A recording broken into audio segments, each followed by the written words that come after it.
Hello students, welcome back to STBG academy. मैं आपका आचार्य मयंक वापस आ गया हूँ आपके लिए 11th एंट्रेंस के PYQ सीरीज़ लेके। तो चलिए इसके बारे में अपन बात करते हैं। आप जानते हैं कि अपनी कोचिंग है STBG and one of the best coaching in Aligarh.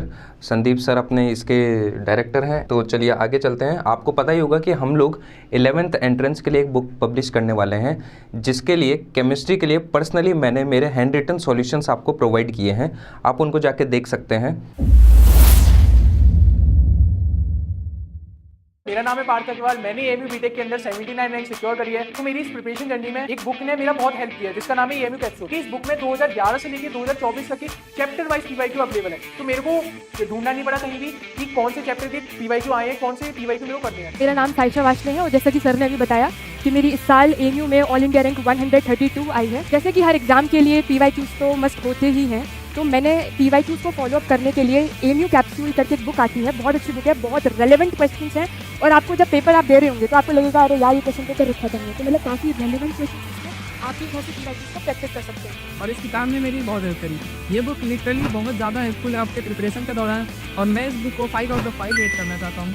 This book is for AMU capsule for BTech और हर साल सबसे ज्यादा बिकने वाली किताब है, जिससे पढ़कर जाने कितने बच्चे जो हैं आज के टाइम में एएमयू में पढ़ रहे हैं। और हमने नया किताब अपना लॉन्च किया है 11th के लिए, AMU capsule for class 11th। तो आज अपन ने चैप्टर लिया है एटम्स एंड मॉलिक्यूल्स। बिल्कुल बेसिक से देखेंगे एटम्स एंड मॉलिक्यूल्स। देखिए, the mass of 0.4 moles of nitrogen gas, ये बोल रहा है the mass of 0.4 moles of nitrogen gas. अच्छा, मुझे एक चीज़ बता दीजिए, आप नाइट्रोजन गैस बोल रहे हैं, तो नाइट्रोजन गैस के लिए आप क्या लेंगे? क्या N लेंगे क्या? तो इसके लिए आएगा N2। क्या आएगा इसके लिए? N2। अगर ये बोलता mass of 0.4 moles of nitrogen is, ऐसा बोलता तो अपन क्या लेते इसकी जगह? N लेते। इसने क्या बोल दिया? गैस बोल दिया। गैस बोल दिया तो गैस हमेशा कैसा एग्जिस्ट कर रही है नाइट्रोजन की गैस? डायएटॉमिक फॉर्म में। डायएटॉमिक फॉर्म में मतलब जिसमें 2 एटम्स होते हैं, राइट? तो N2 गैस, ऐसा ही बोलूँगा, N2 गैस, राइट? अब इसने कितना मोल्स दिया मुझे? The mass of 0.4 moles. अच्छा, मोल्स निकालने का एक बार मैं फॉर्मूला आपको रिवाइज करवा देता हूँ। मोल्स निकालने का क्या क्या फॉर्मूला है देखिए। अपन मोल्स किस किस से निकाल सकते हैं वो चीज़ें देखते हैं। तो अपन कैसे कैसे निकाल सकते हैं? अगर मुझे मास प्रोवाइड कर रखा है, अगर मास प्रोवाइड कर रखा है तो मास से मैं मोल्स निकाल सकता हूँ। तो देखिए, given mass upon atomic mass या फिर मॉलिक्यूलर मास, राइट? ऐसा कह सकता हूँ मैं। एक तो ये फॉर्मूला हो गया। नीचे कौन होता है? एक मोल जिसके बराबर होता है वही नीचे लेते हैं अपन। समझ में आ रहा है? एक मोल जिसके बराबर है। जैसे एक मोल किसके बराबर आता है? एटॉमिक मास के बराबर आता है। किसके बराबर आता है? एटॉमिक मास के। फॉर एग्जाम्पल मैंने बोला कार्बन, कार्बन का एटॉमिक नंबर 6, मास नंबर 12, तो इसका मास कितना हुआ? 12। अगर मैंने बोला 12 ग्राम कार्बन, इसका मतलब ये कितना है? 1 मोल है। समझ में आया? तो ये एटॉमिक मास हो गया ना। मैं बोल सकता हूँ 1 mole equals to molecular mass. Molecular mass भी बोल सकता हूँ। कैसे? फॉर एग्जांपल जैसे मैंने लिया CO2, CO2 का मास कितना आ रहा है? 44 ग्राम। तो 44 ग्राम जो मॉलिक्यूलर मास है वो किसके बराबर होना चाहिए? 1 मोल के बराबर होना चाहिए। मतलब आप इतना ध्यान रखिए कि जो चीज़ें चेंज नहीं हो रही हैं वो 1 मोल के बराबर है। फॉर एग्जांपल कोई भी मैंने एटम ले लिया, कोई भी मॉलिक्यूल ले लिया, तो उसका एटॉमिक मास और उसका मॉलिक्यूलर मास डायरेक्टली किसके बराबर होगा? 1 मोल के बराबर होगा। समझ में आया? तो ये सब तो मैंने लिख दिया कि 1 मोल किसके बराबर है? एटॉमिक मास या फिर मॉलिक्यूलर मास के। ठीक है, चलिए आगे चलते हैं और भी देख लेते हैं और किस तरीके से अपन मोल निकाल सकते हैं। नंबर ऑफ पार्टिकल्स से निकाल सकते हैं। तो मैं इधर लिखता हूँ गिवन पार्टिकल्स, ठीक है, अपॉन। अच्छा, अब 1 मोल में कितने पार्टिकल्स होते हैं बताइए मुझे? 1 मोल में कितने पार्टिकल्स होते हैं? तो अपन को पता है सर 1 मोल के अंदर Na पार्टिकल्स होते हैं सर। पार्टिकल्स मतलब ये पार्टिकल्स क्या होते हैं?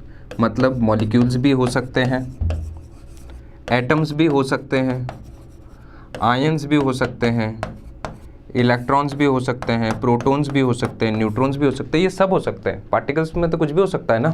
तो वो डिपेंड करेगा कि क्वेश्चन में क्या पूछ रहा है। एटम्स के बारे में पूछ रहा है, मॉलिक्यूल्स के बारे में पूछ रहा है।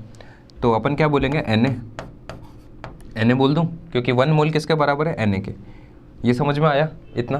तो अभी ये बेसिक फॉर्मूला आपको याद रखने हैं कि मोल का फॉर्मूला क्या होता है, मोल कैसे निकाला जाता है, मास से भी निकाला जा सकता है और पार्टिकल्स के नंबर से भी निकाला जा सकता है। समझ में आया? चलिए अब अपन आगे चलते हैं, इस क्वेश्चन को करते हैं ना। ये तो बेसिक फंडा मैंने आपको बता दिया कि बेसिक इसमें क्या यूज़ हो रहा था। उसके बाद अब अपन आगे देख लेते हैं इस क्वेश्चन को, ठीक। चलिए, थोड़ा सा कैलकुलेटिव चैप्टर है क्योंकि क्वेश्चंस कैलकुलेटिव टाइप पूछ रखे हैं। देखते हैं, आइए। मुझे दे रखा है mass of 0.4 moles of nitrogen gas. तो मैंने कहा कि 1 mole of nitrogen gas, N2 gas का मास कितना, तो इसका मास कितना, देखिए एक नाइट्रोजन का मास कितना होता है 14, तो 2 का कितना हो गया 28, तो मैंने बोल दिया 28 ग्राम, ये बोल दिया। समझ में आया? अच्छा, 1 रुपये की 28 चॉकलेट, 1 रुपये की 28 चॉकलेट, तो 0.4 रुपये की कितनी आएगी? क्या करते हैं अपन, जैसा मान लीजिए 1 रुपये की 2 चॉकलेट, तो 2 रुपये की कितनी, 2 × 2, यही तो करते हैं। या फिर 3 रुपये की कितनी, 3 × 2, यही करते हैं ना अपन। उसी प्रकार से करना है। 1 मोल के अंदर कितना ग्राम, 28 ग्राम, तो 0.4 मोल में कितना होगा, तो 0.4 मल्टीप्लाई बाय 28, 4 डिवाइडेड बाय 10 × 28, तो 28 × 4 कितना होगा, 28 × 4, 28 × 2 कितना होगा, 56 होगा ना, 112, तो 112 और 10 नीचे है, तो ये आ जाएगा 11.2 ग्राम। समझ में आया? सिंपल ही था ये। चलते हैं आगे। Mass of 1 atom is equal to, तो देखिए इसका कॉन्सेप्ट समझिए आप, कि मैंने कार्बन ले लिया, क्या ले लिया, कार्बन ले लिया, सिंबल क्या है इसका, C है सर। ये जो कार्बन का एटम है मेरे पास, इसको मैं डिवाइड कर रहा हूँ 12 यूनिट्स में। कितनी यूनिट्स में, 12। मतलब ऐसा समझ लीजिए कि ये मेरे पास जो कार्बन का एटम है, इसको मैंने डिवाइड कर दिया 12 यूनिट्स में, तोड़ के मैंने इसको ब्रेक करके इसको 12 यूनिट्स में डिवाइड कर दिया, राइट। तो मैंने इसको बोला 1 यूनिट। क्या बोला, 1 यूनिट, ठीक है, 1 यूनिट बोल दिया। अब मैं बोलूँगा कि 12 unit, 12 unit equals to mass of carbon 12 atom, यही होगा। ये समझ में आया? क्या बोला मैंने कि 12 यूनिट, मतलब मैंने कार्बन के एक एटम को कितने में डिवाइड किया था, 12 यूनिट में डिवाइड कर दिया था। डिवाइड करने के बाद मैंने आपसे बोला कि ये 12 यूनिट, ये जितने भी 12 यूनिट हैं, इनको अगर मैं मिला दूँ तो 12 यूनिट का मास कितना बन रहा है, कार्बन एटम के बराबर बन रहा है। ये कार्बन एटम, कार्बन 12 क्यों लिखा मैंने, क्योंकि कार्बन के आइसोटोप्स होते हैं, कार्बन 12, कार्बन 14, तो इसमें अपन कौन सा ले रहे हैं, कार्बन 12 ले रहे हैं, जो जनरली यूज़ किया जाता है ना, इसलिए लिख रखा है कार्बन 12 एटम मेंशन करने के लिए। अच्छा, मास ऑफ 1 यूनिट कितना हो जाएगा, मास ऑफ 1 यूनिट कितना हो जाएगा, 1/12 मास ऑफ कार्बन 12 एटम, यही होगा। देख लीजिए, कोई आ रहा है क्या, 1/12 the mass of carbon 12 atom. समझ में आया?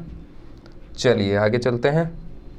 What are the number of moles in इतना एटम्स ऑफ हीलियम। देखिए मैंने आपको बताया था कि moles upon number of atom से भी निकाल सकते हैं, है ना। तो नंबर ऑफ मोल्स मुझसे पूछ रहा है, तो मोल्स मुझसे पूछ रहा है, ऊपर क्या आता है, गिवन नंबर ऑफ पार्टिकल्स। क्या मुझे ये दे रखे हैं, और किस फॉर्म में दे रखे हैं, देखिए एटम्स के फॉर्म में दे रखे हैं। एक कॉन्सेप्ट और समझाता हूँ आपको, कि आपको किसी ने बोला जैसे CO2 है ना, CO2, तो मान लीजिए इसका 1 मोल है मेरे पास, CO2 का कितना मोल है, 1 मोल ऑफ CO2 है। तो मैं क्या बोलूँगा कि इसमें पार्टिकल्स कितने हैं या फिर मॉलिक्यूल्स कितने हैं। सबसे पहले क्या आएगा, मॉलिक्यूल आएगा, मॉलिक्यूल के बाद क्या आएगा, उसके अंदर एटम्स आएगा। आप खुद ही बताइए ये क्या है, मॉलिक्यूल है ना, ये क्या है, ये मॉलिक्यूल है। अगर मैं इसकी जगह कार्बन लेता तो मैं डायरेक्टली क्या बोलता, ये क्या है, एटम है। तो CO2 क्या है मेरे पास, मॉलिक्यूल है। तो मैंने कहा Na मॉलिक्यूल्स CO2 इसमें प्रेजेंट है, यही बोलूँगा। अगर इसके और अंदर जाना है आपको, एटम्स के बारे में पूछे, क्वेश्चन में एटम्स के बारे में पूछे, अगर क्वेश्चन में मॉलिक्यूल्स के बारे में पूछे तो डायरेक्टली कि 1 मोल में कितना, Na मॉलिक्यूल्स ऑफ CO2। अगर आगे पूछे कि एटम्स कितने हैं, तो एटम्स से कैसे निकालोगे, खुद ही बताओ कि एक मॉलिक्यूल CO2 में कितने एटम्स हैं? 3 एटम्स है ना। आप खुद ही बताइए, एक एटम किसका? कार्बन का। 2 एटम किसके? ऑक्सीजन के। टोटल एटम कितने हुए? 3। तो कितने एटम? 3। तो मैं क्या बोल सकता हूँ कि इस मॉलिक्यूल की जगह मैं ऐसे लिख दूँ Na/3 एटम्स, ऐसे लिख सकता हूँ ना कि एक मॉलिक्यूल में कितने एटम्स हैं? 3 एटम्स है। तो बताइए 1 मोल CO2 में 3 Na एटम्स हो जाएंगे ना। तो एटम्स ऐसे निकाला जाता है, समझ में आ रहा है? मतलब अपन को क्या प्रोसीड करना है, सबसे पहले क्या आएगा? मॉलिक्यूल। अगर एटम्स के बारे में पूछे तो मॉलिक्यूल, और उसके एक मॉलिक्यूल के अंदर जितने भी एटम्स प्रेजेंट है उसको मल्टीप्लाई कर दीजिए, तो कितना आ जाएगा? नंबर ऑफ एटम्स आ जाएगा, राइट। ये कॉन्सेप्ट समझ में आया क्या? ये समझ में आया तो फिर ये क्वेश्चन करते हैं अपन, है ना। ये क्वेश्चन अब करेंगे अपन एक बार। ये कॉन्सेप्ट समझा ही दिया है आप लोगों को, देखिए अब, है ना। चलिए देखिए, मोल्स। तो मुझे गिवन नंबर ऑफ एटम्स दे रखा है 12.04 इंटू 10⁻23, राइट। Of helium. किसके लिए दे रखा है? हीलियम के लिए। अच्छा, हीलियम का मुझे वो बता दीजिए atomic number. Hydrogen helium 2 atomic number, mass number कितना? 4। कितना आएगा? 4 से डिवाइड कर दूं, कितना आएगा ये?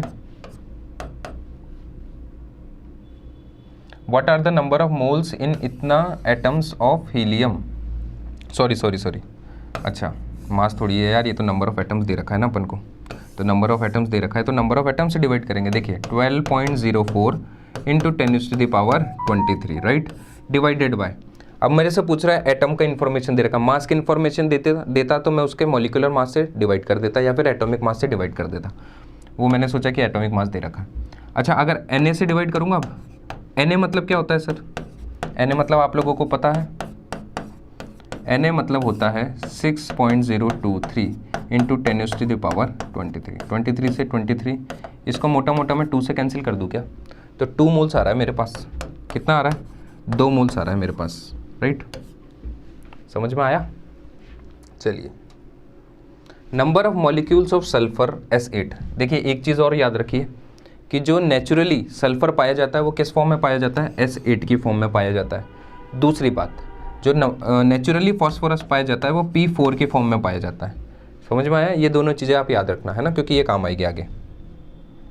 चलिए, क्या बोल रहा है ये क्वेश्चन में? The number of molecules of sulphur S8 in 16 gram of solid sulphur are. आपको वेट दे, आपको नंबर ऑफ मॉलिक्यूल्स दे, नंबर ऑफ एटम्स दे, सबसे पहला काम मोल्स निकालना। सबसे पहला काम मोल निकालना। तो मोल्स निकाल लेते हैं अपन। मोल्स निकाल लूँ तो 16 डिवाइडेड बाय, अब बताइए इसका वेट कितना लूँ? वेट कितना लिया जाए? मुझे ये समझा दीजिए कि इसका वेट कितना लिया जाए। देखिए S8 है तो एक सल्फर का वेट कितना होता है? एक सल्फर का वेट 32 मल्टीप्लाई बाय 8। क्यों? क्योंकि एक मॉलिक्यूल में कितना एटम है? 8 सल्फर के एटम है। सल्फर के 8 एटम मिलके मुझे क्या बना रहा है? एक मॉलिक्यूल बना के दे रहा है, राइट। तो मैंने इसको लिखा 32 इंटू 8, ये लिखूँगा। ये कितने में कैंसिल हुआ? 2 में। ये कितने में हुआ? 16 में। तो मेरे पास आया कितना मोल? 1/16 मोल। पूछ क्या रहा है मेरे से? Number of molecules. तो अगर आपके पास मोल्स निकल गए, मैंने क्या बोला? कुछ भी आए सबसे पहले क्या निकालना है? मोल्स। क्योंकि अगर मेरे पास मोल्स निकल गए तो मोल से देखिए मैं मास निकाल सकता हूँ, मोल से मैं नंबर ऑफ एटम्स निकाल सकता हूँ, मोल से नंबर ऑफ मॉलिक्यूल्स भी निकाल सकता हूँ, मोल से मैं सब कुछ निकाल सकता हूँ भाई। अगर मेरे पास मोल्स आ जाएगा ना तो मैं सब निकाल सकता हूँ। तो सबसे पहला काम अपना रहेगा कि मोल्स निकाल लो। तो मोल्स कितने आए मेरे पास? 1/16 मोल्स आ गए। अब क्या पूछ रहा है मेरे से? नंबर ऑफ मॉलिक्यूल्स पूछ रहा है। तो 1 मोल ऑफ एसिड, कितना मॉलिक्यूल्स? Na molecules, right. तो बताइए 1/16 मोल ऑफ एसिड कितना मॉलिक्यूल? 1/16 Na मॉलिक्यूल्स, यही आएगा। इसको सॉल्व करेंगे। 1/16 इंटू 6.023 इंटू 10⁻23। इसको सॉल्व करके कितना आएगा? देखा क्या आपने? एक बार इसको सॉल्व कर लीजिए, कैलकुलेटर से कर लेते हैं, कैलकुलेटर से कर लेते हैं मेरे भाई। तो 1/16, 1 डिवाइडेड बाय 16 मेरे पास आ रहा है 0.0625। ये आ रहा है 0.0625, राइट। 0.0625 multiply by 6.023 into 10⁻23। यही आ रहा है आंसर, एक बार चेक कर लीजिए। 0.062 इंटू 10⁻, ये वाला मॉलिक्यूल्स, राइट। अच्छा, अगर इसी क्वेश्चन को ऐसे बोल देता, नंबर ऑफ एटम्स पूछ लेता, तो क्या करते? तो मॉलिक्यूल्स तो ये रहे, एक मोल में मॉलिक्यूल्स कितने हैं? n है।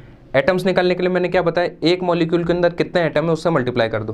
कितने एटम्स हैं? 8। तो सेम आंसर एटम के लिए हो जाता, 8 से मल्टीप्लाई कर देता मैं, तो कितना आ जाता आंसर? एटम्स के लिए आ जाता। अगर एटम्स पूछता था, मॉलिक्यूल पूछ रहा है तो डायरेक्टली निकाल लो, एटम्स पूछ रहा है तो एक मॉलिक्यूल में जितने एटम्स है उससे मल्टीप्लाई करके निकाल लो। समझ में आया? तो ये वाला हो गया। Number of carbon atoms present in 0.65 mole of carbon. Number of carbon atoms, तो देखिए एक मोल ऑफ कार्बन कितने एटम्स होते हैं? एक मोल ऑफ कार्बन में कितने एटम्स होते हैं? n atoms. ये तो पता है ना आप लोगों को डायरेक्टली, क्योंकि कार्बन दे दिया ना, CO2 देता तो मैं मॉलिक्यूल्स पे पहले जाता, Na मॉलिक्यूल्स, फिर 3 इंटू Na एटम्स, ऐसे जाता। अब डायरेक्टली एटम है तो एटम के बारे में बात करें। मॉलिक्यूल होगा तो सबसे पहले क्या लिखूंगा मैं? 1 मोल के लिए मॉलिक्यूल लिखूंगा।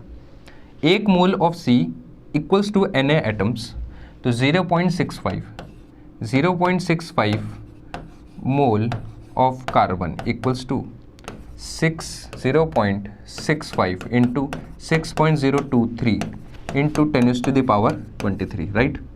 65 डिवाइडेड बाय 100 इंटू 6.023 इंटू 10⁻23, यही होगा। इसको सॉल्व करेंगे तो कितना आएगा?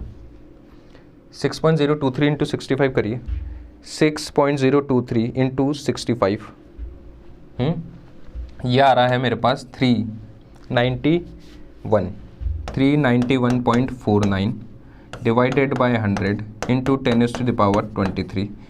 देखिए कैलकुलेशन आप लोग कर लीजिएगा, है ना। 2 से ये 100 से डिवाइड करूँगा तो कितना आएगा? पॉइंट इधर आएगा तो मेरे पास आएगा 3.91 इंटू 10⁻23। ये वाला आंसर आ रहा है। देखिए है क्या? 23। समझ में आया? पक्का? चलिए आगे चलते हैं, आराम से चलेंगे मज़े से।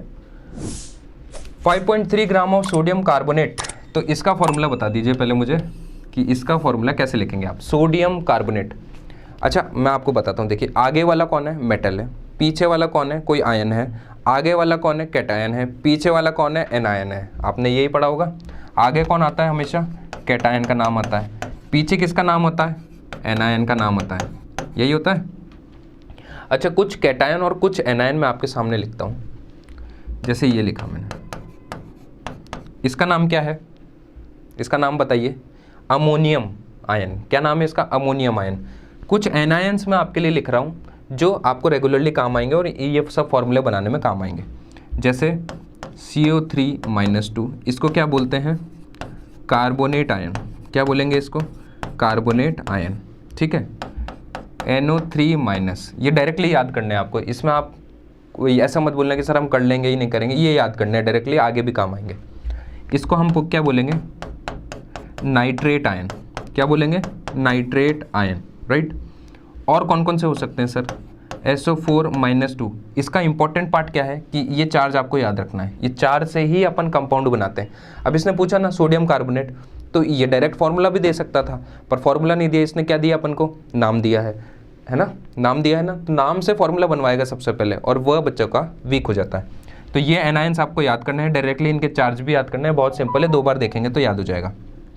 इसको बोलते हैं, देखिए नाइट्रोजन है तो नाइट्रेट, कार्बन है तो कार्बोनेट, सल्फर है तो सल्फेट। तो ये हो गया सल्फेट आयन, ठीक है।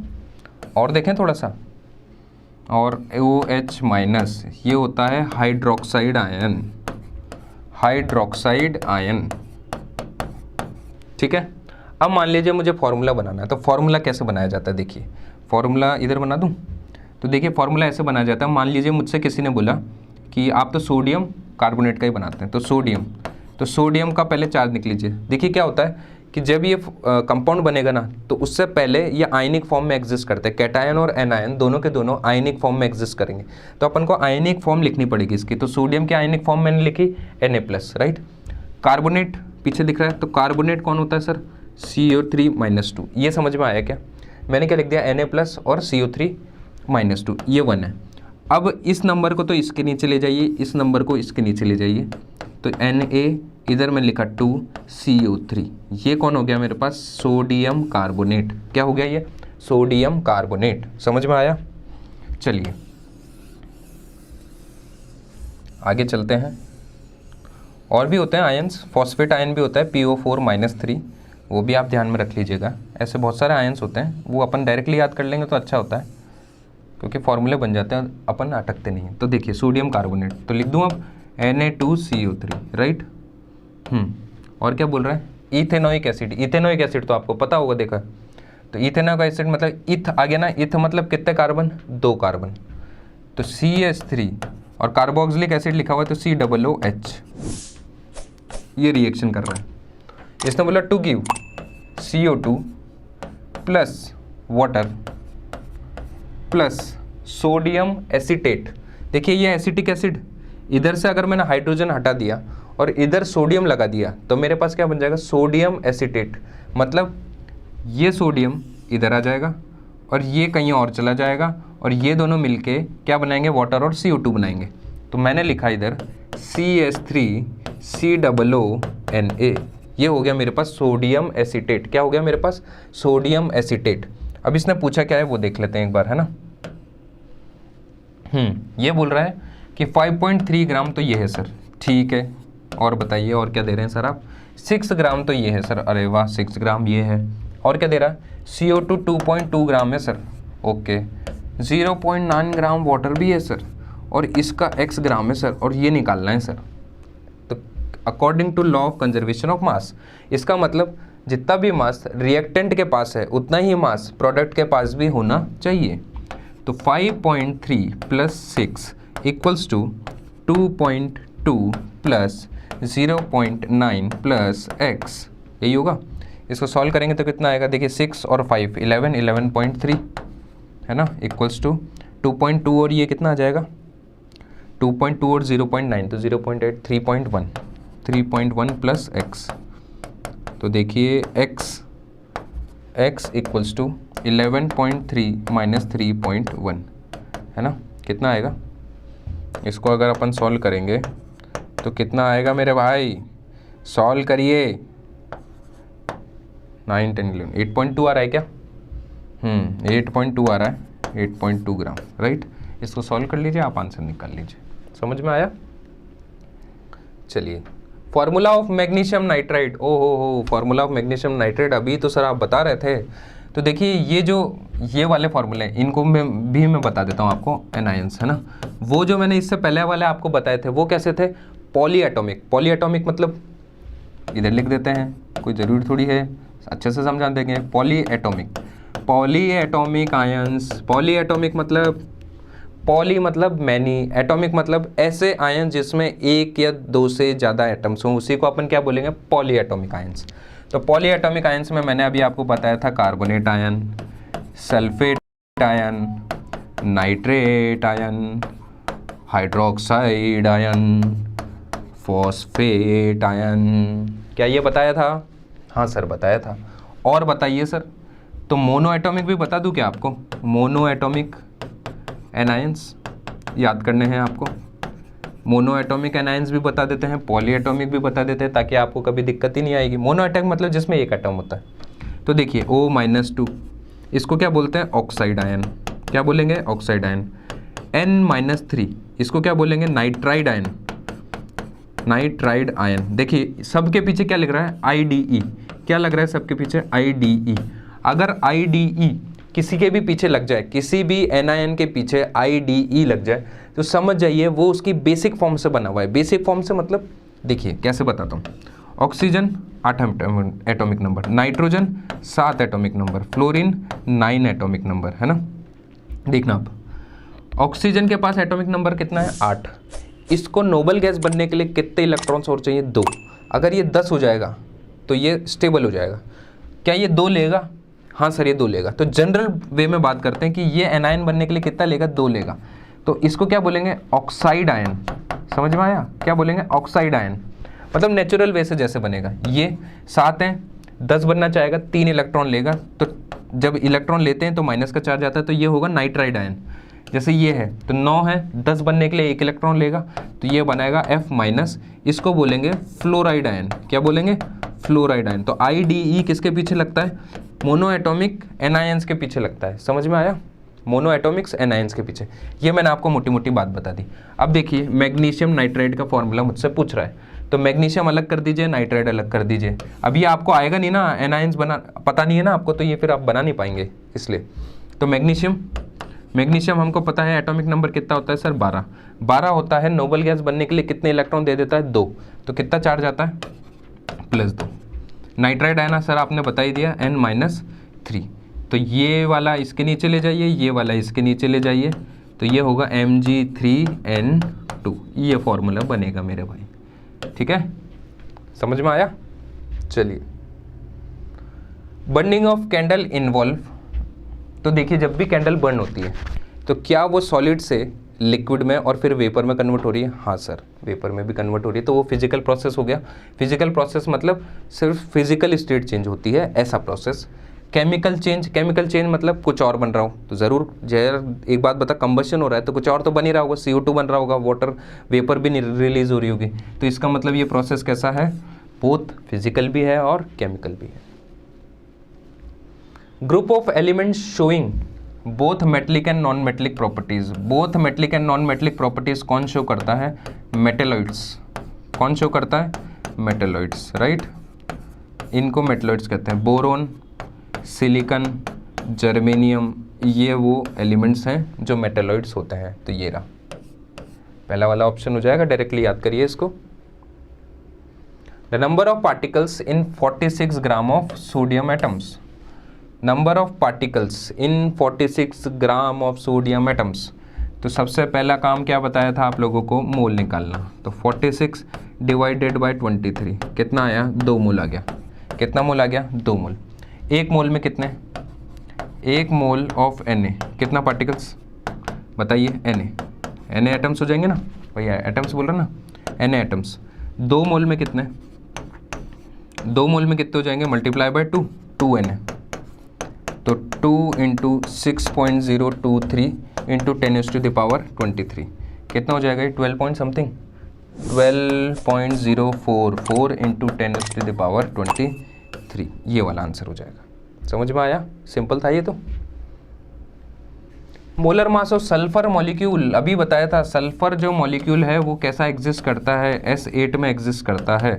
तो 8 एटम है, एक एटम का मास कितना है? 32। तो ये कितना आ जाएगा मेरे पास? 256 आ जाएगा, right? What is the molecular weight of phosphorus? देखिए ये फॉस्फोरस आ गया ना, नेचुरल तरीके से किस में पाया जाता है? P4 में। तो एक फॉस्फोरस का कितना होता है? 31। तो ये कितना हो जाएगा? 124 ग्राम, है ना? 124 हो जाएगा। समझ में आया? मास ऑफ 3 पॉइंट इतना नंबर ऑफ नाइट्रोजन एटम्स। देखिए नंबर ऑफ एटम्स दे रखा है, तो मोल निकालिए सबसे पहले मैंने आपको क्या बोला? मोल निकालिए, कुछ भी हो जाए मोल निकालिए।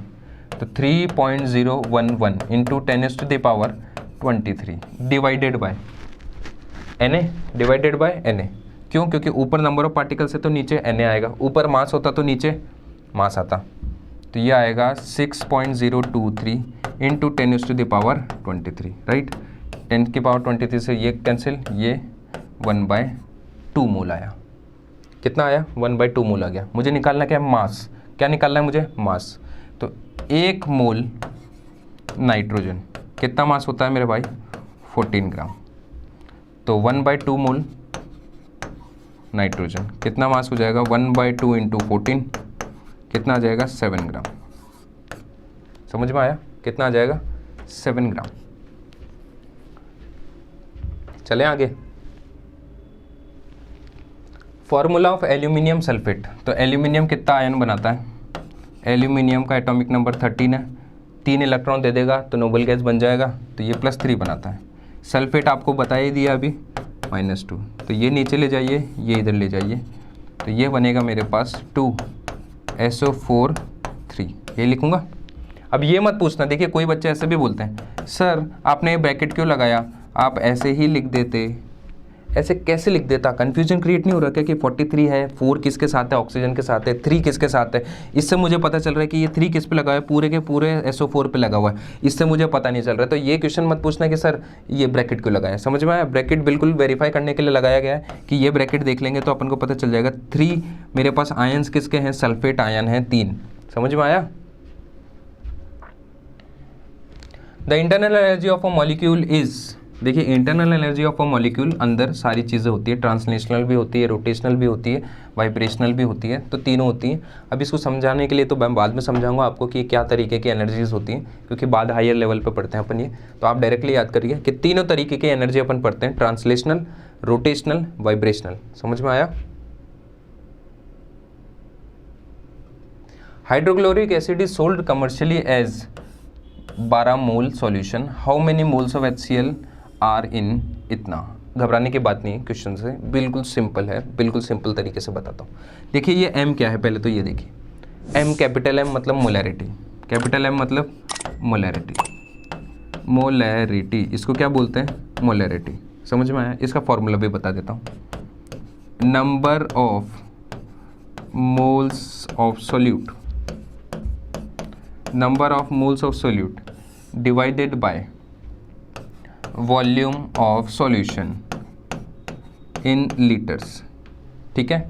इसका मतलब इसके डेफिनेशन के अकॉर्डिंग मैं ऐसा बोल सकता हूँ, देखिए सॉल्यूट और सॉल्वेंट पता है क्या आपको, सॉल्यूट देखिए मैंने सॉल्यूट लिखा है इधर, तो सॉल्यूट क्या होता है, जिसको मिलाया जाता है, सॉल्वेंट क्या होता है, जिसमें मिलाया जाता है, समझ में आया। और ये दोनों मिला के क्या बनाते हैं, सॉल्यूशन, समझ में आ रहा है। सॉल्यूट क्या हो जाएगा, जिसको मिलाया, मान लीजिए 1 गिलास पानी है उसमें मैंने नमक मिलाया, तो सॉल्यूट कौन हो गया, नमक हो गया। सॉल्वेंट कौन हो गया, जिसमें मिलाया जा रहा है, कौन हो गया, वाटर हो गया। और वो को पूरा मिलके क्या बनेगा मेरे पास, सॉल्ट सॉल्यूशन बन जाएगा, समझ में आया। तो ये बोल रहा है number of moles of solute divided by volume of solution in litre. इसका मतलब मैं बेसिक डेफिनेशन आपको मोलैरिटी की बताऊं तो ये बोलता है number of moles of solute present in 1 litre of solution, बस इतना बोल रही है, ये डेफिनेशन है भाई, ये डेफिनेशन हो गई इसकी। क्या बोल रहा हूँ कि मैंने आपको कोई सा भी सॉल्यूशन दे दिया, अगर मैंने आपसे पूछा कि इस सॉल्यूशन के 1 लीटर के सॉल्यूशन में कितने मोल सॉल्यूट के हैं, उस मतलब मैं क्या पूछ रहा हूँ, मोलैरिटी पूछ रहा हूँ, मतलब मैं क्या पूछ रहा हूँ, मोलैरिटी। इसने मुझे क्या दिया, 12 मोलर दिया, इसको अपन शॉर्ट में क्या पढ़ते हैं, मोलर, इतना ही पढ़ते हैं, क्या पढ़ेंगे, मोलर। तो 12 मोलर सॉल्यूशन, तो देखिए खुद ही बताइए कि 12 मोलर सॉल्यूशन, 12M सॉल्यूशन मतलब क्या बोलूँगा मैं, इसका मतलब क्या है समझिए पहले। इसका मतलब क्या हो गया कि 1 लीटर में 12 मोल सॉल्यूट पार्टिकल, सॉल्यूट है, यही बोलूँगा, 12 मोल सॉल्यूट है, ये समझ में आया। अगर आपको बोल दे, मान लीजिए आपको बोल रखा है 2.1 मोलर, ऐसा बोल दे, इसका मतलब 1 लीटर में 2.1 मोल किसके हैं, सॉल्यूट के, समझ में आया। ये चीज़ हो गई मोटी मोटी। अब देखिए इसी फॉर्मूले को देखिए, इसी फॉर्मूले से मैं आपके लिए ये सब इजी कर दूंगा, है ना। इसको मिटा देते हैं, है ना। ये लीजिए, पहले असली वाले रबड़ से मिटाते थे, अब नकली वाले से मिटाया जा रहा है। How many moles of HCl are in 300 ml of, ये देखिए क्या बोल रहा है कि कितने मोल्स होंगे अगर मैं ये एक स्टैंडर्ड चीज़ हो गई कि 12 मोलर क्या हो गया, एक स्टैंडर्ड चीज़ मैंने सॉल्यूशन बना के इस कंटेनर में मान लो रख दिया।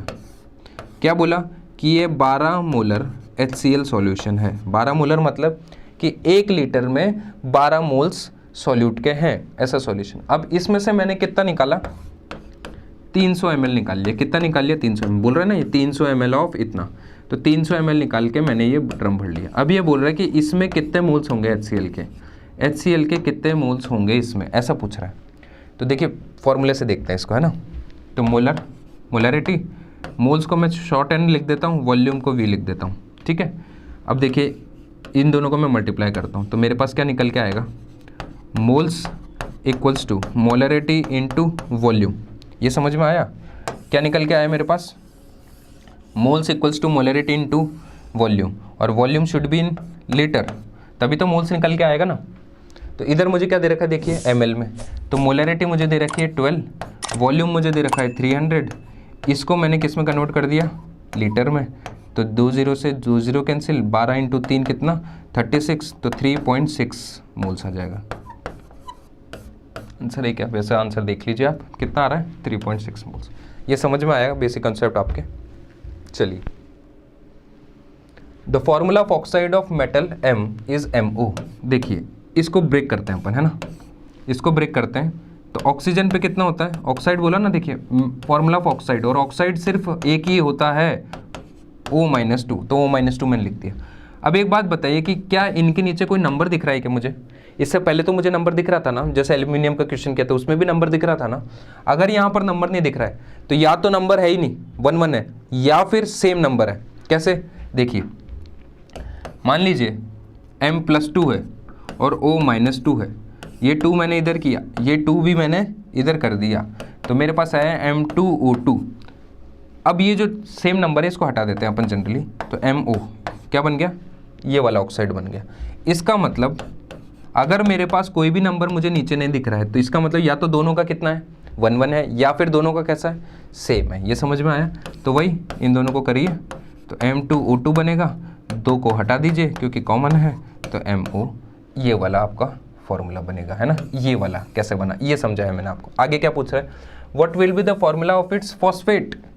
फॉस्फेट का क्या फॉर्मूला होगा सर? अब ये इसलिए पूछ रहा है क्योंकि मेटल का जानना था अपन को, मेटल का अपन को पता चल गया कितना है +2 है, और फॉस्फेट का मैंने आपको बता ही दिया कितना होता है PO4 -3।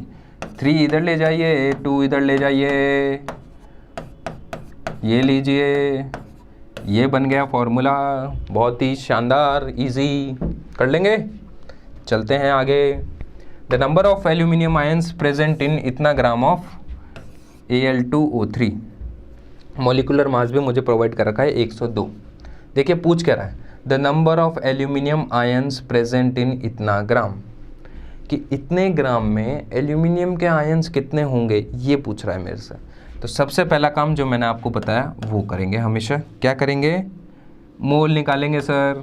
क्या निकालेंगे? मोल निकालेंगे सर। 0.251 डिवाइडेड बाय इसका मॉलिक्यूलर वेट, ये आ गया। कितना आ गया? ये मोल्स आ गया मेरे पास। मुझे क्या निकालना है? देखिए ये तो मोल्स आ गया। Number of aluminium ion present in इतना ग्राम, कि इतना ग्राम में एल्यूमिनियम आयन कितना होता है। एक कॉन्सेप्ट और बताता हूँ मैं आपको, सिंपल सा, है ना, बिल्कुल छोटा सा कॉन्सेप्ट है, सिंपल है। अगर मैंने आपसे बोला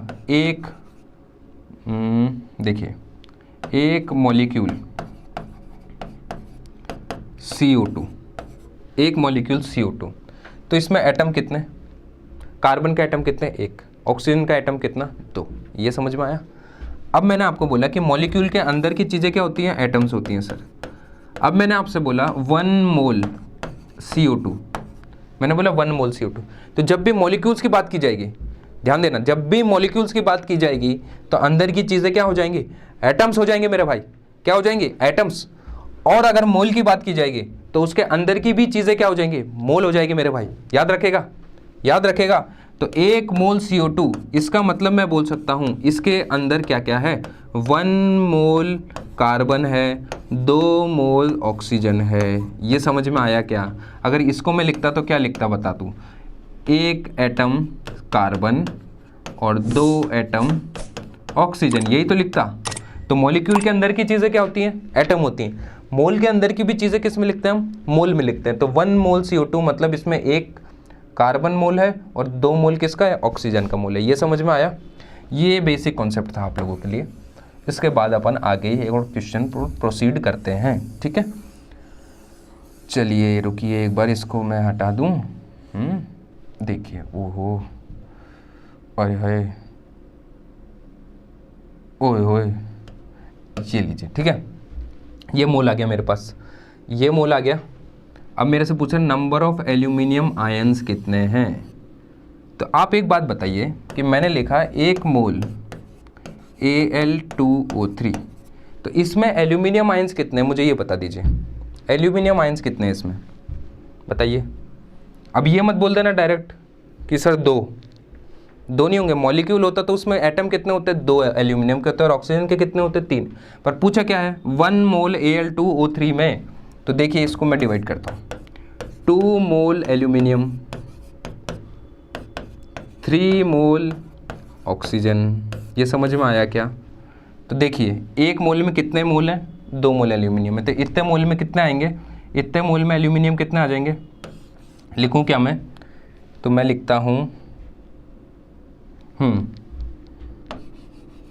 मोल्स ऑफ एल्यूमिनियम, ठीक है। तो 0.251 डिवाइडेड बाय 102, ठीक है, मोल्स मल्टीप्लाई बाय 2। ये समझ में आया क्या? ये किसके मोल्स आए मेरे पास? एल्यूमिनियम आयंस के मोल्स आ गए। ये किसके मोल्स आ गए मेरे पास? एल्यूमिनियम आयंस के मोल्स आ गए। मोल्स आए हैं अभी, तो अपन को किस पे जाना है? आयंस पे जाना है। अब एक बात बताइए, मैंने आपको बताया था ना कि मोल्स है एटम्स या आयंस में ब्रेक करना है तो किससे मल्टीप्लाई करते हैं? Na से मल्टीप्लाई करेगा ना। किससे मल्टीप्लाई करेगा? Na से। 1 मोल के अंदर कितने एटम्स होते हैं? Na एटम्स होते हैं। तो 2 मोल में कितने होंगे? 2Na होंगे। Na से मल्टीप्लाई कर देंगे। तो अगर मुझे आयंस निकालने हैं तो नंबर ऑफ आयंस, देखिए ना, मोल्स दे रखा है, मोल से आयंस पे जाने हैं, एटम्स पे जाने हैं, मॉलिक्यूल्स पे जाने हैं। किससे मल्टीप्लाई करता हूँ? हमेशा Na से मल्टीप्लाई करता हूँ। तो इसको Na से मल्टीप्लाई कर दीजिए। 0.521251 divided by 102 into 2 into 6.023 into 10⁻23। अब इसको सॉल्व कर लीजिए एक बार, कैलकुलेटर से कर लूँ, फटाफट कर दूंगा यार, है ना। 0.5251 मल्टीप्लाई बाय 2 मल्टीप्लाई बाय 6.023, 3.0235, ये आ रहा है मेरे पास 3.0235 डिवाइडेड बाय 102। अब ये मत सोचना कि सर आप तो कैलकुलेटर से कर रहे हो, हम भी कर लें क्या? आप लोगों के लिए अलाउड नहीं है कैलकुलेटर। क्यों अलाउड नहीं है? अब वो तो आप लोग ही जान सकते हैं क्यों अलाउड नहीं है। देखिए आंसर आ रहा है मेरे पास 0.029 मल्टीप्लाई बाय 10⁻23, ठीक है। ऐसा कुछ है क्या? ये रहा 296 10⁻21 10⁻20 23 है इधर। इस पॉइंट को मुझे किधर लाना है? 2 पॉइंट पे लाना है, इधर लाना है, इधर, मतलब 1-2 पॉइंट इधर खसकाऊंगा मैं, तो 2.96 इधर आएगा, तो इधर आएगा मेरे पास 21। समझ में आया? तो ये आपका आंसर हो जाएगा। समझ में आया? चलिए, the mass of 1 molecule of methane, 1 molecule of methane किसके बारे में पूछ रहा है? 1 मॉलिक्यूल ऑफ मीथेन के। ध्यान से सुनना, मतलब देखिए क्वेश्चन बड़ा छोटा है, 1 लाइन का क्वेश्चन है। क्वेश्चन कैसा है? 1 लाइन का है, पर इसमें बहुत सारी चीज़ें लग रही हैं, आप फिर कंफ्यूज हो जाते हो ऐसी चीज़ों में। अब इसने बोला 1 मोल, तो आप पता है क्या करेंगे? पहले तो मीथेन बताइए क्या होता है? CH4 होता है। इसका अगर वेट निकालेंगे तो कार्बन का कितना? 12, हाइड्रोजन का कितना? 1, और एटम में 4, तो कितना हुआ? 16। आप पता है क्या बोलेंगे? सर 16, और टिक कर देंगे 16, और आंसर कैसे हो जाएगा? गलत। क्यों? क्योंकि मास ऑफ 1 मॉलिक्यूल पूछा है, न कि 16 ग्राम आपने लिखा। तो 16 ग्राम मतलब 1 मोल का मास है। बताया था ना आपको कि एटॉमिक वेट और मॉलिक्यूलर वेट किसके बराबर होता है? 1 मोल के बराबर होता है। और एटॉमिक वेट ही तो है ये, मॉलिक्यूलर वेट ही तो है ये मीथेन का, 16 ग्राम। डायरेक्ट इसको कैसे बोल देंगे अपन? तभी तो गलत होएगा। समझ में आया? तो आगे देखते हैं। देख, इसको मैंने लिखा 16, तो ये किसका वेट आया मेरे पास? 16 ग्राम। तो ये वेट आया मेरे पास 1 मोल का। तो 1 mole of CH4 equals to 16 gram, है ना। 1 मोल में कितने पार्टिकल्स होते हैं? 1 मोल्स में कितने मॉलिक्यूल होते हैं? Na। तो मैंने लिखा Na मॉलिक्यूल्स। क्या लिख दिया भाई? 1 मोल में कितना वेट है? 16 ग्राम। ये 16 ग्राम किससे बना हुआ है? Na मॉलिक्यूल्स मीथेन के जब आते हैं तो वो मिल के 16 ग्राम प्रोवाइड करते हैं। तो ये पूछ रहा है 1 मॉलिक्यूल का। तो देखिए 1 मॉलिक्यूल का, तो इसको नीचे कर दीजिए। तो 1 मॉलिक्यूल मतलब इन दोनों को ले लीजिए, इन दोनों को लेने के बोल रहा हूँ। तो 1 मॉलिक्यूल लिखिए इधर, 1 मॉलिक्यूल, तो ये आएगा 16 डिवाइडेड बाय Na। इसको सॉल्व करेंगे तो कितना आएगा? 16/6.023 इंटू 10⁻23। तो ये ऊपर जाएगा तो 10⁻−23 हो जाएगा, ठीक है। डायरेक्ट लिख दिया मैंने। और 16 को डिवाइड करिए तो 16 डिवाइडेड बाय 6.023 कितना आएगा? ये क्या आंसर दिख रहा है यार? -23 में मुझे ये वाला, है ना। तो ये वाला ही होगा, डी ऑप्शन। चलिए, the number of particles in 8 gram O2, 8 gram O2 में कितने पार्टिकल्स होंगे? तो सबसे पहला काम मोल निकालना। 8 डिवाइडेड बाय, एक ऑक्सीजन का वेट कितना? 16, तो 32। इसको ब्रेक करेंगे तो कितना आएगा? 1/4 मोल। कितना मोल आया? अब ये पूछ रहा है नंबर ऑफ पार्टिकल्स। तो देखिए 1 मोल O2 कितना नंबर ऑफ पार्टिकल्स था, Na पार्टिकल्स है ना, Na पार्टिकल्स, तो 1/4 मोल O2 कितना पार्टिकल्स, तो 1/4 इंटू 6.023 इंटू 10⁻23 पार्टिकल्स।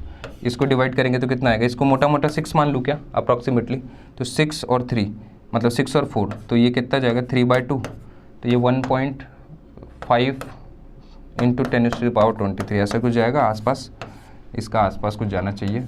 और फिर आप कैलकुलेशन एक बार चेक कर लेना, ठीक है। सिंपल था ये भी, ये कॉन्सेप्ट बताई दिया आपको मोल वाला और पार्टिकल्स वाले सारे। How many moles of 3.6 gram of water will contain, कि इतना वेट अगर मैं वाटर का ले लूँ तो उसमें कितने मोल होंगे, ऐसा पूछ रहा है कि 3.6 ग्राम ऑफ वाटर ले लूँ तो उसमें कितना मोल होगा। तो सबसे पहले 1 mole of H2O equals to 18 gram, क्या 18 ग्राम होता है क्या, अब ये मत बोलना सर 18 ग्राम कैसा आया, हाइड्रोजन का 2 मतलब एक हाइड्रोजन का 1 मल्टीप्लाई बाय 2 प्लस 16 कितना आया 18 ग्राम, ठीक है।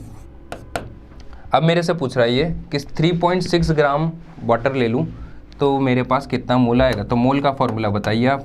गिवन मास कितना 3.6, मॉलिक्यूलर वेट कितना 18, कितना आया 0.2 मोल, कितना आ गया 0.2 मोल। सिंपल था ये भी। चलिए आगे चलते हैं। According to law of constant proportion in ammonia nitrogen hydrogen are always present in the ratio. देखिए लॉ ऑफ कांस्टेंट प्रोपोर्शन क्या होता है ये देखते हैं पहले। लॉ ऑफ कांस्टेंट प्रोपोर्शन क्या होता है, जैसे मान लीजिए मैंने लिया H2O, तो कोई भी एलिमेंट जैसे मॉलिक्यूल लेते हैं ना, तो ये जो नेचुरली पाया जाने वाला मॉलिक्यूल है, इसमें जितने भी एलिमेंट्स हैं उनके मास का रेशियो हमेशा सेम मिलता है हमको, हम कहीं भी चल जाए। ऐसा मान लीजिए ना कि मान लीजिए इंडिया के अंदर वाटर का फॉर्मूला कितना है H2O, तो इसका मतलब ये थोड़ी है कि फॉरेन जाएंगे तो ये फॉर्मूला चेंज हो जाएगा, कहीं और जाएंगे तो ये फॉर्मूला चेंज होगा, श्रीलंका जाएंगे तो ये फॉर्मूला चेंज हो जाएगा, ऐसा तो नहीं होगा ना। तो इसका मतलब हमेशा जो भी मुझे मॉलिक्यूल प्रोवाइड किया जा रहा है या जो नेचुरली पाया जाता है उसके एलिमेंट्स के मास रेशियो हमेशा कैसे होते हैं, कांस्टेंट होते हैं। मतलब जैसे इसका मास कितना हुआ हाइड्रोजन का 2, इसका रेशियो ले लेता हूँ। ऑक्सीजन का कितना हुआ 16, इसको कैंसिल आउट करेंगे तो मेरे पास आएगा 1:8। इसका मतलब हाइड्रोजन एंड ऑक्सीजन जब भी 1:8 के रेशियो में आएंगे, मास रेशियो में आएंगे, तब वो क्या बनाएंगे, वाटर बनाएंगे। और ये फिक्स है, हमेशा फिक्स रहेगा ये। इसी को अपन क्या बोलते हैं, लॉ ऑफ कांस्टेंट प्रोपोर्शन। उसी प्रकार से ये अमोनिया का बोल रहा है। अमोनिया का फॉर्मूला कितना NH3। कौन कौन होता है सर इसमें, नाइट्रोजन और हाइड्रोजन। बताइए इसका मास कितना 14, हाइड्रोजन का मास कितना 3, कितना रेशियो आ रहा है 14:3। तो 14:3 में जब भी नाइट्रोजन और हाइड्रोजन आ जाएंगे, इसका मतलब तब ये क्या प्रोवाइड कराएंगे या क्या बना देंगे, अमोनिया बना देंगे। ठीक है। Which among the following is tetra atomic. Tetra मतलब कितना, टेट्रा पैक देखा है क्या, टेट्रा पैक जूस वाला, वो नहीं मेरे भाई। टेट्रा मतलब 4, टेट्रा मतलब 4। ऐसा मॉलिक्यूल बता, अभी तक जो मैंने तुझे जब से PYQ सॉल्व करा रहा हूँ तब से बताया हूँ, ऐसा मॉलिक्यूल जो 4 एटम रखता हूँ, कौन है, P4। याद है कौन सा होता है, फॉस्फोरस। कितना बनाता है, P4। समझ में आया, tetra atomic. Formula unit mass of इतना, तो देखिए कैल्शियम का एटॉमिक नंबर 20, कैल्शियम का एटॉमिक नंबर 20, मास नंबर 40, तो मास 40 प्लस क्लोरीन, क्लोरीन का एटॉमिक नंबर 17, मास नंबर 35.5। तो कितने chlorine, 2 chlorine sir, mass number 35.5। कितना आएगा सॉल्व करके, 40 प्लस 71 कितना आ रहा है, 111। ये वाला आंसर समझ में आया, डायरेक्टली था ये। 1 mole of nitrogen gas is equal to 1 mole of nitrogen gas मतलब N2 गैस किसके बराबर होगी, एक का कितना होता है 14 इंटू 2 कितना आ जाएगा 28 ग्राम। बस 28 आ जाएगा डायरेक्टली, सिंपल था ये भी। वैलेंसी ऑफ, अब ये तो मैंने आपको फॉर्मूला बता ही दिया डिवाइड करने के लिए। देखिए इधर 2 लग रहा है, इधर 3 लग रहा है, इसका मतलब मैं ऐसा बोल सकता हूँ क्या, Fe2O3। ये 3 कहाँ से आया होगा सर, यहाँ से आया होगा। ये 2 कहाँ से आया होगा सर, यहाँ से आया होगा। तो इसको ब्रेक कर देते हैं सर, ये लीजिए, ये आ गया आपके पास दोनों आयंस। समझ में आया, आप देख लीजिए वैलेंसी ऑफ Fe कितनी है, 3 है, तो 3 आंसर आ जाएगा। समझ में आया।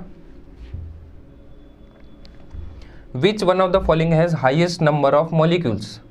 हाईएस्ट नंबर ऑफ मॉलिक्यूल्स किसके पास होंगे, ऐसा पूछ रहा है ये। अब कैसे निकाला जाए, मॉलिक्यूल्स पूछ रहा है, तो सबसे पहला काम मोल्स, सबसे पहला काम मोल्स निकालना। तो मोल्स निकालिए सबसे पहले, मोल। तो 11 डिवाइडेड बाय 44, कार्बन का CO2 का मॉलिक्यूलर वेट कितना 44, ठीक है, ये कर दिया मैंने। तो ये आ गया मेरे पास 1/4, ठीक, कितना मोल आया 1/4। अब मेरे से पूछ रहा है मॉलिक्यूल्स, तो एक बात बताइए, 1 मोल CO2 में कितने मॉलिक्यूल्स, Na मॉलिक्यूल्स, 1 मोल CO2 में, डायरेक्ट बता रहा हूँ है ना, 1 मोल CO2 में कितने मॉलिक्यूल्स, Na मॉलिक्यूल्स सर, 1 मोल CO2 में कितने मॉलिक्यूल्स Na, तो 1/4 में कितने, तो मॉलिक्यूल्स आ जाएंगे मेरे पास 1/4 इंटू Na, ठीक है, इतना ही छोड़ते हैं, इसको पूरा सॉल्व मत करना। ये वाला देखते हैं अब, इसका मोल कितना आ रहा है मेरे पास 9 कितना आएगा ये 14 और 28, तो मॉलिक्यूल्स कितने आ जाएंगे, 1 मोल में कितना Na, तो 9/28 में कितना 9/28 इंटू Na, तो 9/28 Na, ये आ जाएगा। ये वाला देखते हैं अब, मोल कितना 9 डिवाइडेड बाय 32, ऑक्सीजन का एक ऑक्सीजन एटम का वेट कितना 16, तो 2 का कितना 32, तो मॉलिक्यूल्स कितने हो जाएंगे मेरे पास, हो जाएगा 9/32 Na, ठीक है। और देखते हैं, ये वाला देख लेते हैं, मोल्स कितने आ रहे हैं मेरे पास, आ रहा है 2 डिवाइडेड बाय 2, 1 मोल आ गया, तो मॉलिक्यूल्स कितने हो गए, मॉलिक्यूल्स कितने हो गए, तो ये कितने मॉलिक्यूल्स हो गए, Na मॉलिक्यूल्स हो गए ना। सबसे ज़्यादा किस में मेरे भाई, Na, सबसे ज़्यादा यही तो आ रहा है, देखिए ना, ये रेशियो में है, ये 1 से कम रेशियो में है, ये भी 0 पॉइंट के रेशियो में है, इनको आप डिवाइड करेंगे ना तो पॉइंट में आएंगे, और ये किस में आएगा 1 में आएगा, तो सबसे ज़्यादा किसका 2 ग्राम का, समझ में आया। हाइड्रोजन का मास कितना होता है एक एटम का 1, तो 2 का कितना हो गया 2, तो 2 से डिवाइड कर दिया मैंने। The law of conservation of mass during chemical reaction was established by Lavoisier only, किसने बताया था, लेवोइजर ने।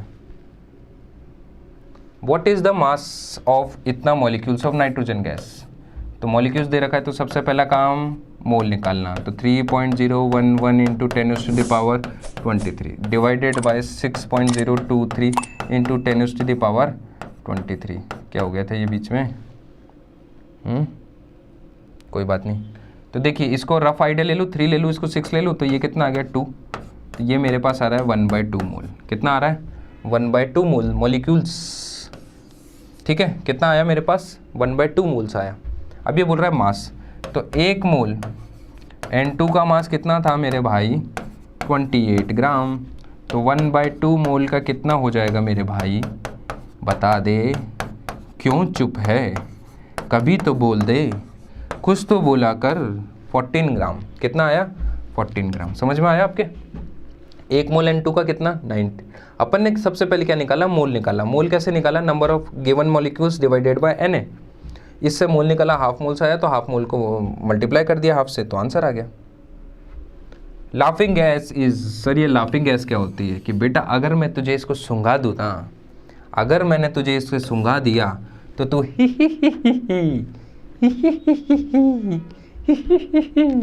बस यही करता रहेगा दिन भर, बस यही करता रहेगा भाई। इसलिए इसको बोलते हैं N2O, die nitrogen oxide gas को अपन क्या बोलते हैं, लाफिंग गैस बोलते हैं। अगर आपने ये सूंघ ली तो आप लाफ्टर चैलेंज में भी जा सकते हैं मेरे भाई, नवजोत सिंह सिद्धू की जगह पर आप बैठ सकते हैं। चलिए,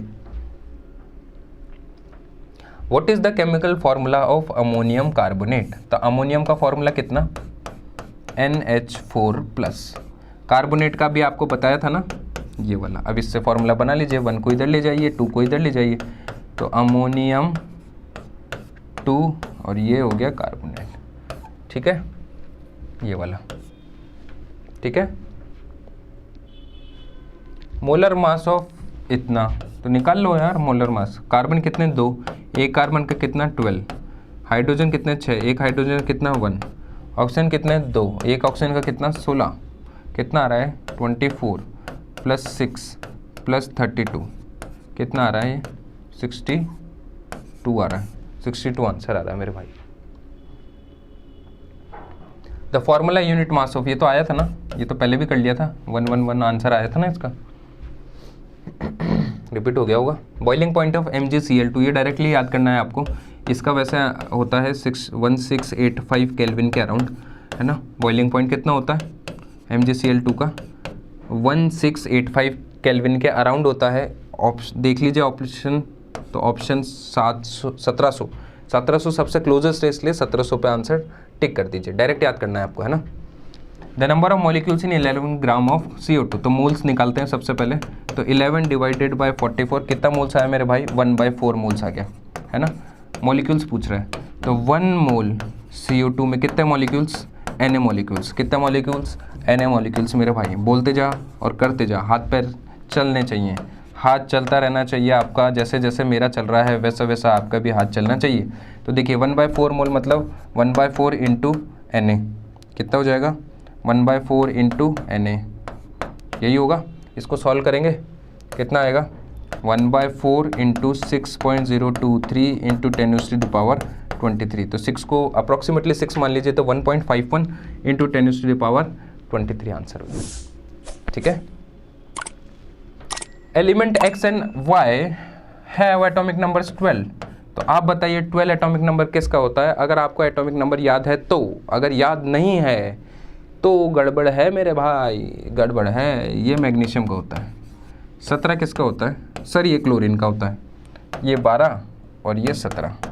अगर ये चार्ज बनाता है तो ये कितना बनाता है? Mg+2 बनाता है सर, +2 बनाता है। क्लोरीन कितना बनाता है? क्लोरीन -1 बनाता है सर, -1 बनाता है। ठीक है। Element XY reacts to form compound with molecular formula. तो 1 को इधर ले जाइए, 2 को इधर ले जाइए, तो ये होगा Mg1Cl2। 1 को लिखने की ज़रूरत नहीं है, इसलिए MgCl2 आंसर हो जाएगा।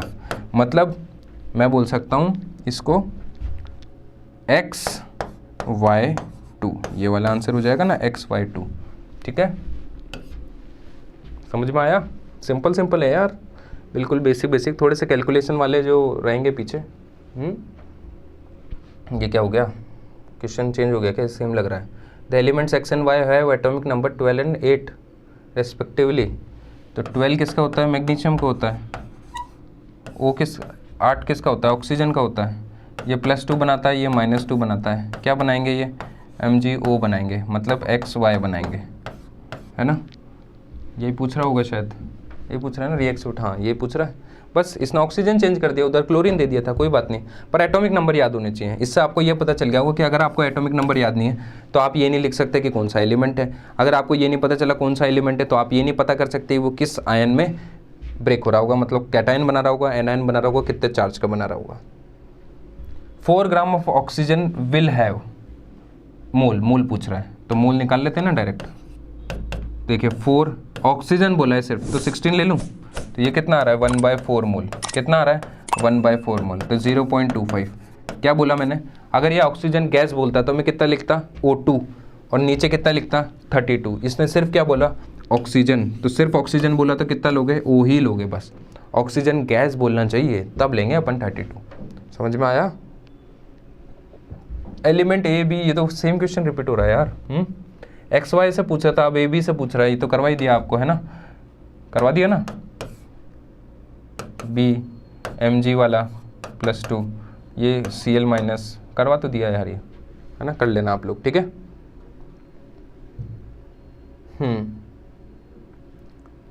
हो गया क्या? 39 और हो गया, सारा हो गया। हाँ भाई, सारे हो चुके हैं मेरे भाई, सारे क्वेश्चंस हो चुके हैं। फिर भी एक बार अपन चेक कर लेते हैं कोई छूटा तो नहीं। समझ में आया या नहीं आया आप लोगों के? बोलिए। अगर पढ़ाई लिखाई नहीं करेंगे तो क्लास में लाफिंग है छोड़ दूंगा भाई। सुन रहा है क्या भाई? मैं केमिस्ट्री का मास्टर हूँ, मेरे पास सारी चीज़ें हैं। समझ में आया? तो बहुत बहुत शुक्रिया, थैंक यू सो मच आप सुनने के लिए। आप PYQ सीरीज़ लगाइए। 11th एंट्रेंस जो बुक है वो पब्लिश होने वाली है, उसको ऑर्डर कर दीजिए। उसके PYQ सॉल्यूशंस मैंने आपके लिए स्टार्ट कर दिए हैं बनाने। एक चीज़ मैं और बताना चाहूँगा आपको कि 11th एंट्रेंस में जो सॉल्यूशंस है ना, सॉल्यूशंस वाला जो अपना सेक्शन है, तो सॉल्यूशंस में जो आपको मिलेगा वो मेरे खुद के हैंड रिटन नोट्स मिलेंगे आपको। क्या मिलेगा? Handwritten notes. Handwritten notes किसके नोट्स? मेरे खुद के, मेरे भाई। इससे सर हमें क्या फ़ायदा? मैं बताता हूँ इससे क्या फ़ायदा है आपको। पहली बात, हैंड रिटन नोट्स जो मैंने आपके लिए लिखे हैं वो टू द पॉइंट लिखे हैं। कैसे लिखे हैं? टू द पॉइंट, मतलब जो जो चीज़ें इंपॉर्टेंट है वही लिखी हैं, फालतू की कोई भी चीज़ नहीं लिखी है। दूसरी बात सर, ये क्या काम आने वाला है? अगर आप बुक ले रहे हैं और आप क्वेश्चन लगा रहे हैं और सॉल्यूशन देख रहे हैं, तो देखिए क्वेश्चन के लिए हिंट्स एंड सॉल्यूशन में ये काम आने वाला है, पहला काम। तो किस काम आ गया? ये हिंट्स में काम आ गया सर, और किस में काम आ गया सर? सॉल्यूशन में भी काम आ गया सर, है ना। दूसरी चीज़, अगर आप इसको पढ़ेंगे, मेरे नोट्स को पढ़ेंगे, तो आपको क्या हो जाएगा? क्विक रिवीजन हो जाएगा सर। मैंने इस तरीके से उसको सिस्टमेटिकली इस तरीके से उसको डिज़ाइन किया है। मैं नेक्स्ट लेक्चर में आपको बताऊंगा, आज लाया नहीं मैं मेरे नोट्स, है ना, इसमें स्लाइड पे दिखा दूंगा आपको जब भी PYQ अगला बनाऊंगा। तो देखिए रिवीजन हो जाएगा, अगर आप थोरोली उसको पढ़ लेंगे ना तो आपका क्विक रिवीजन हो जाएगा। अब सुपर क्विक रिवीजन करना है, सुपर क्विक, अगर बहुत जल्दी रिवीजन करना है तो देखिए super quick QUICK quick revision करना है आपको। तो कैसे करेंगे सर हम? तो मैंने जो नोट्स बनाए वो रेड और ब्लू दोनों से बनाए, तो रेड लाइन्स अगर आप पढ़ लेंगे तो आपका क्विक रिवीजन हो जाएगा, सुपर क्विक रिवीजन हो जाएगा। अगर सारी लाइन्स पढ़ेंगे ब्लू और रेड वाली तो आपका रिवीजन हो जाएगा। और वैसे अगर आप बुक के क्वेश्चंस करके सॉल्यूशन सेक्शन में जाएंगे तो आपको हिंट्स एंड सॉल्यूशन मिल जाएंगे। एक बात और, अगर आप 10th का बोर्ड देने वाले हैं तो आप वो थोरोली पढ़ेंगे ना तो आपको बोर्ड के लिए भी प्रिपेयर हो जाएगा, क्योंकि उसी प्रकार से मैंने उसको बनाया। पूरे चैप्टर के अंदर जितने भी क्रक्स थे उसमें निकाल के रख दिए हैं आप लोगों के लिए। 2 नंबर का क्वेश्चन आएगा तो कितना लिखना है, 3 नंबर का आएगा तो कितना लिखना है, वो सारा उसमें मैंने लिख दिया है। आप जाइए उसको परचेज़ करिएगा, एक बार पब्लिश हो जाने दीजिए। Thank you so much.